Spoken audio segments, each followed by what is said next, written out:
Okay. Well, what I did the other day, I came in and ground all this down and bondoed it in. And I've got to cut this side straight. This side was all ragged up and that. So I got it pretty well done here. It was, the guy before me put a floor in right here and his wheels were all sticking out. So I ground them down, bondoed the bottom, bondoed it here the same way, wet ground the wells down, fix this up, this side, and so it was about 2 or 3 days work, and holding the DA up, it gets tiring, but that's done. So the next thing that I done, built a drive shaft loop, and I made 2 halves. This is 1 half here, then this is a half here, and I welded them together. Then I came across and put it into the frame and welded here. I haven't got much to weld on, and I'm going to have a little bit here that I can weld, but I'm going to put a bolt here, same thing on the other side, and one through here, and then that'll sturdy up everything back here. Put the traction bars on, and they're going to be cut off right about here probably, and I'm going to put a snubber that'll come up and hit this. I may have to put a plate on after I do it, but the snubber's about this tall, so it should work out perfect where it's going to hit. Also thought about moving the shocks.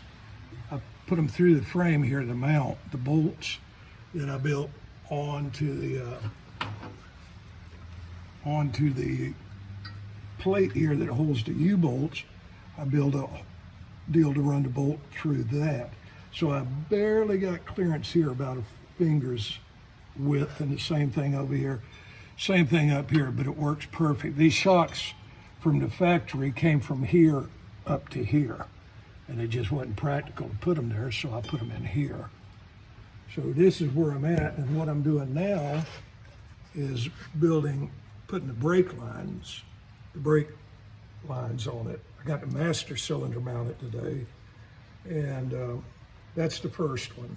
It goes in here, and it goes in another hole over here. And this is I kind of like doing this because it's a challenge to bend everything and get everything right. Kind of a pain in the neck, but when you're done, it is a feeling of satisfaction. So I like doing this. Make them look right, huh? Yeah, make them where they fit and don't look like I did them. Fred, you know the problem you have right now, though? And what's that? That the bottom half of the car looks better than the top. Well, we're working up. It's looking really, really good, Fred. Yeah. Master cylinder, huh? Yeah, got it on. And I don't know if I showed you the brakes. I think I did. This is Yeah, I didn't see it from the inside, though. Yeah, this is the Jaguar calipers, and I got to get new ones. These are seized up. They work. They clear. When I tried to put the Chevrolet calipers on, they wouldn't clear. These clear with an 11-inch rotor. Okay. So that was about, doing all this was about 5 full days of work, which was a pain in the neck. And when you look at it, you don't see it, but all it was building this little square here and getting my mind out of using the Chevrolet calipers and going to something else. And I had these Jaguars, and They work. they work. Good deal. Exactly. XJS. Yes. XJS. Right on. So I'm coming along, and hopefully I'll have the brake lines done tomorrow. That's my goal for tomorrow. Yeah. And then I can move up top. Yeah, right on. It's nice. It's an angle we'll never see again right here. Yeah. Okay. Well, I am going to make this where that it just, I can bolt it in. Oh, okay. And Like the Chevrolet 4-wheel drives. Are they that way? Yeah, you got to bolt in. Okay. I guess so you can service the shifter and all that.